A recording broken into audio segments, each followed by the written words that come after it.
ये कार्यक्रम सत्य घटनाओं से प्रेरित है। जिनके साथ ये घटनाएं घटी उसकी वास्तविकता उन्हीं तक सीमित है। भूत प्रेतों और अपसामान्य विषयों के होने पर चैनल कोई दावा नहीं करता और ना ही प्रोत्साहन करता है। रिश्ते हमारी जिंदगी को जीने लायक बनाते हैं। इंसान से इंसान के रिश्तों में अक्सर बड़ी मिठास होती है, पर अगर ये रिश्ते इंसान और रूह के बीच हों तो कैसे होंगे वो रिश्ते? जरा कल्पना करके देखिए कि कैसा होगा किसी रिश्ते को जिंदगी भर जीने का एहसास, जब आपको पता हो कि आपका ये रिश्ता इंसान से नहीं रूह से है। मैं डॉक्टर नागर पेशे से मनोवैज्ञानिक और पैशन से ह्यूमन माइंड का फैन हर रात आपके पास लेकर आता हूं मुझसे मिले कुछ लोगों की आप बीती, कुछ घटनाएं जिन्हें सुनकर आप सोचने पर मजबूर हो जाते हैं।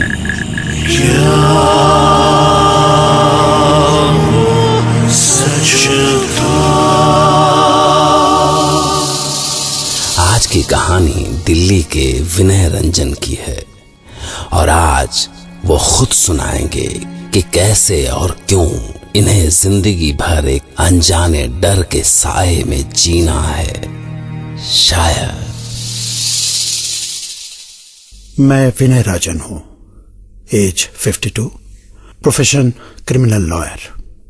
बात कुछ साल पहले की है, जब मेरे घर पे मेरा बेटा सिद्धार्थ हमारी फैमिली को अपनी गर्लफ्रेंड से मिलवाने वाला था। मुझे भी कोई प्रॉब्लम नहीं थी, क्योंकि शादी उसे करनी थी तो पसंद भी उसी की होनी चाहिए थी, और फिर वो मेरे दिल के करीब है, इसलिए मुझे उसकी पसंद पर भरोसा भी है। ऐसे मौके पर जाना तो नहीं चाहता था, पर एक केस की डेट सर पर थी तो मुझे कुछ एविडेंस कलेक्ट करने के लिए उड़ीसा जाना पड़ा। मैं भुवनेश्वर बाय फ्लाइट पहुंचा और फिर वहां से डिस्ट्रिक्ट भद्रक। भुवनेश्वर से चलकर रांची जाने वाली एक्सप्रेस ट्रेन 9-2-1-3 डाउन थोड़ी देर में आने वाली है। मुझे याद है कि भद्रक स्टेशन के पास अचानक मेरे सामने एक फकीर आ गया था। मैं उसे देने के लिए पॉकेट से पैसे निकालने लगा तो वो सिर्फ इतना बोला, अपना हाथ जेब में और दिमाग मस्तिष्क में रख बच्चा, उन सायों के रास्ते में मत जा बच्चा, मत जा, जा जा लौट जा, यहीं से लौट जा, जा जा बच्चा, यहीं से लौट जा। मुझे बड़ा अजीब सा लगा कि ये कैसा फकीर है जिसे पैसे से कोई मतलब ही नहीं और मुझे आगे जाने से रोक क्यों रहा है। पर मैं इन बाबा और फकीरों पर यकीन नहीं करता। सो मैंने मैप में देखा तो उस राजपारी गांव पहुंचने के लिए मुझे बाई टैक्सी जाना था और उसके बाद राजपारी रेलवे स्टेशन से ट्रेन पकड़कर मैं सीधे अपने डेस्टिनेशन पर पहुंच जाता। खैर, थोड़ा बहुत भटकने के बाद मैं करीब 3 बजे के आसपास राजपारी स्टेशन पहुंच गया। मेरा शेड्यूल पर चलना जरूरी था। स्टेशन की ओर बढ़ते हुए मुझे बेटे की बात याद आई जो उसने मुझे एयरपोर्ट पर छोड़ते हुए कही थी। अपना ध्यान रखना ओल्ड मैन, और हाँ प्लीज टाइम से आ जाना। आप जानते हैं ना वो कितने टाइम के बाद आ रहे हैं। जानता हूँ यार, डोंट वरी, मैं लेट नहीं होऊंगा।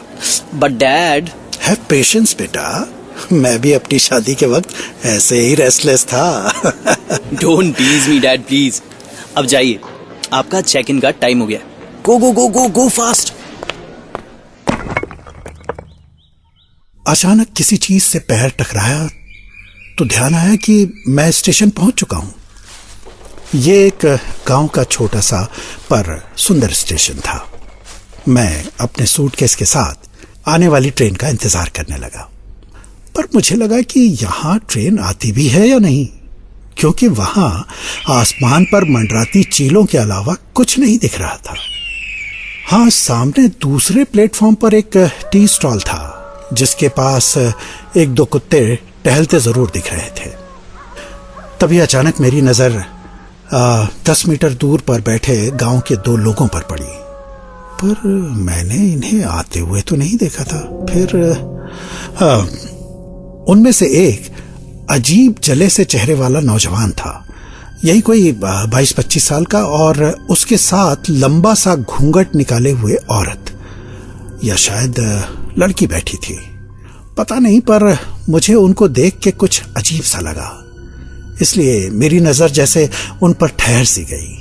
पर जब काफी देर हो गई और ट्रेन नहीं आई तो मैं परेशान हो गया। उफ, कब आएगी ये ट्रेन? शाम हुई और फिर अंधेरा भी घिर आया, पर ना अब तक ट्रेन आई और ना ही सिग्नल हुआ। आखिरकार कुछ देर बाद वो लड़का मेरे पास आया और अजीब सी आवाज में बोला, कहाँ से आए हैं? दिल्ली। और फिर वो चुप हो गया। तो मैंने उससे पूछा, यहाँ ट्रेन आती भी है या नहीं? आती है ना, आती है।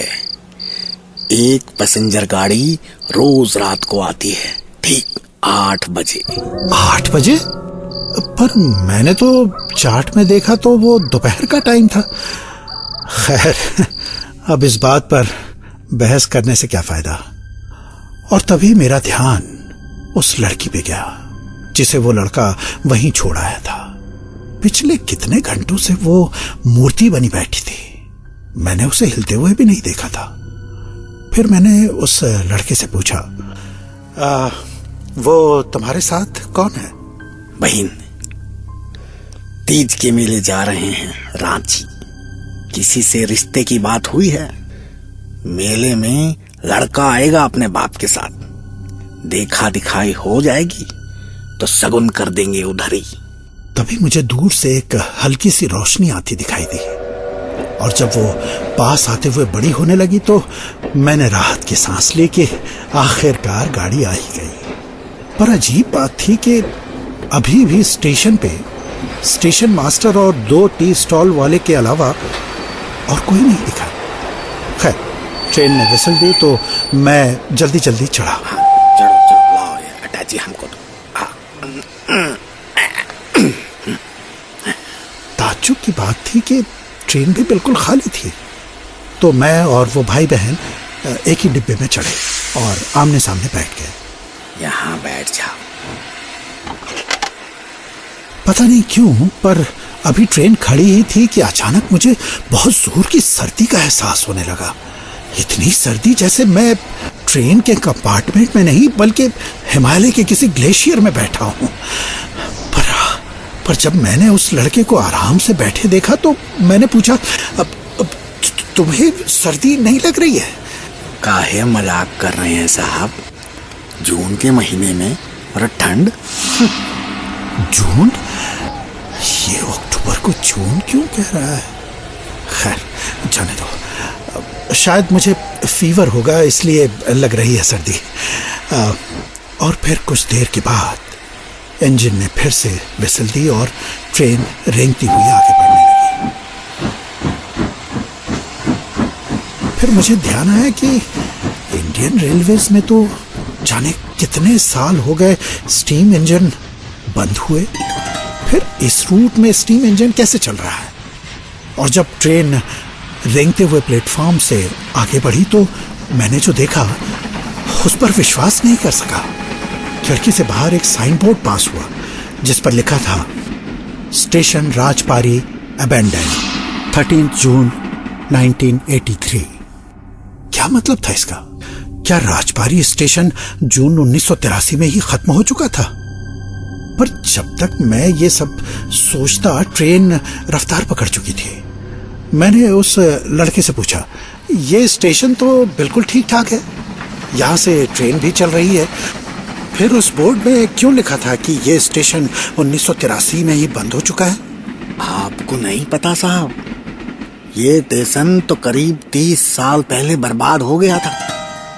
इंजन का बॉयलर फटा और सब खत्म। 1800 लोग मारे गए थे।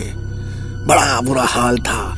हर ओर लाश ही लाश, खून ही खून, मांस ही मांस। ये बड़े बड़े लोथड़े पड़े थे मांस के। तब से स्टेशन बंद कर दिया सरकार ने। अब तो यहाँ कोई गाड़ी भी नहीं आती साहब। कोई गाड़ी नहीं आती। उसकी ये बात सुनने के बाद तो मैं कांपने लगा, पता नहीं सर्दी से या। पर तुम तो शायद तब पैदा भी नहीं हुए होगे, 30 साल पहले, तो ये सब तुम्हें कैसे पता? हमको नहीं पता होगा साहब, हमको। क्या बात कर रहे हैं साहब, हमको काहे नहीं पता होगा? हम ही तो मारे गए थे उस धमाके में। और खाली हम ही क्या, द्वारका, दीपा, मोहू, राजू, रसूल सब मारे गए थे। अरे यकीन नहीं आता साहब? अभी बुलाते हैं। अरे आ जाओ रे सब। अब इनसे खुद ही पूछ लीजिए साहब। और तभी मुझे कोच की पैसेज से आते हुए बहुत से कदमों की आहट सुनाई दी, और कुछ ही देर में उन सब से पूरा कोच भर गया। कोई न्यूज़पेपर पढ़ रहा था, कोई बच्चे को चुप करा रहा था, कोई कुछ खा रहा था। उनमें वो लड़का भी था, पर अब वो अच्छे खासे कपड़ों में था, और उसकी बहन लाल साड़ी में थी। वो गहनों से सजी हुई, शर्माती हुई सी बैठी थी, बहुत सुंदर दिख रही थी, और उसकी चिन पे एक छोटा सा तिल उसे और सुंदर बना रहा था। वो सब मेरे ही जैसे लग रहे थे, पर कुछ अजीब सा था उन सब में, पता नहीं क्या। पर तभी ट्रेन रुकी और जोर का धमाका हुआ, इतना जोर का धमाका कि मेरे कान बंद हो गए। और उसके बाद धीरे धीरे मुझे लोगों के चीखने और कराने की आवाज सुनाई दी। मैंने देखा कि मेरे चारों ओर घायलों और लाशों का अंबार लगा हुआ था। मैं उन लाशों के बीच से जगह बनाता हुआ आगे बढ़ा ही था कि तभी किसी हाथ ने मेरे पैर को जकड़ लिया। पर मैंने डरते हुए नीचे देखा तो ये उस लड़के का हाथ था। मेरी बहन का ब्याह करा दो।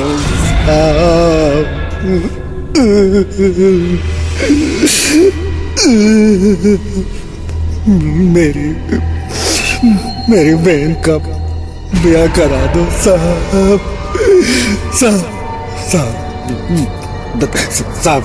ब्याह करा दो, मेरी बहन का ब्याह करा दो साहब।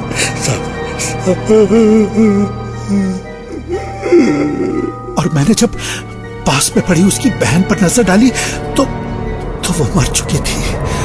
पर मैंने उसे दिलासा देने के लिए कह दिया, हाँ तुम चिंता मत करो, मैं कराऊंगा उसका ब्याह। और मेरे ऐसा बोलते ही मैंने देखा कि मैं राजबारी गांव के एक उजाड़ सड़क पर खड़ा हूं, और वो अबेंडेंट रेलवे स्टेशन भूत या खंडहर सा मेरे ठीक सामने है। तो क्या मैं कोई सपना देख रहा था दिन दहाड़े?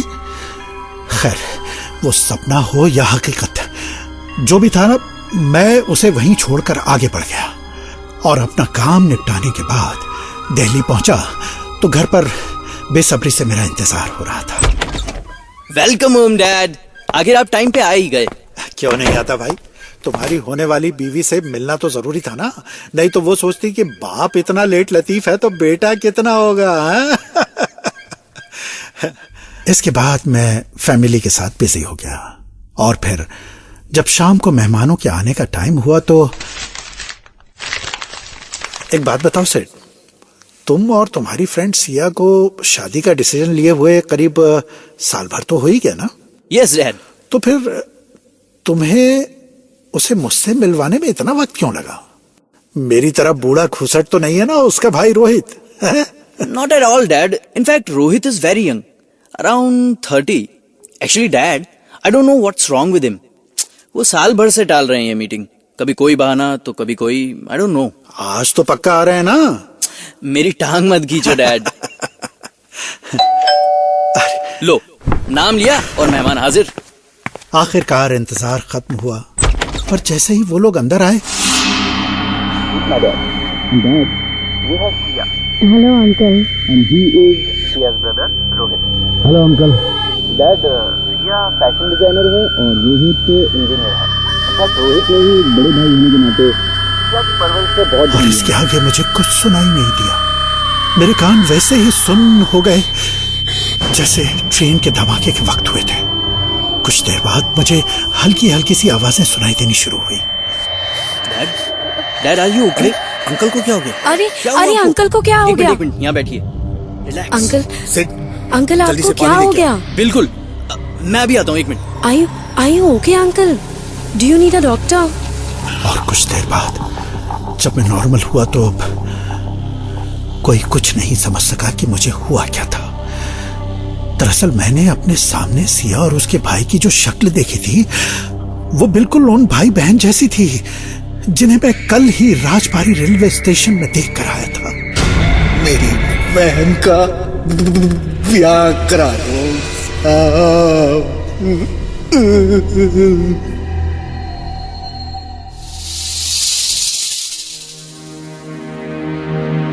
विनय की कहानी अपने पीछे जाने कितने अनसुलझे सवाल छोड़ जाती है, पर सबसे बड़ा सवाल ये है कि उस गांव के भाई बहन का विनय के बेटे सिद्धार्थ से क्या रिश्ता था। और अगर विनय को उड़ीसा के उस राजबाड़ी गांव में जाना ही न होता तब फिर इस कहानी का क्या होता? कहीं ऐसा तो नहीं कि उन भाई बहनों की रूहें ही विनय को वहां खींच ले गईं? सोचिए, क्योंकि कल रात मैं भी तैयार रहूंगा आपके लिए एक नई घटना लेकर, जिसे सुनकर आप विनय की तरह कह पड़ेंगे,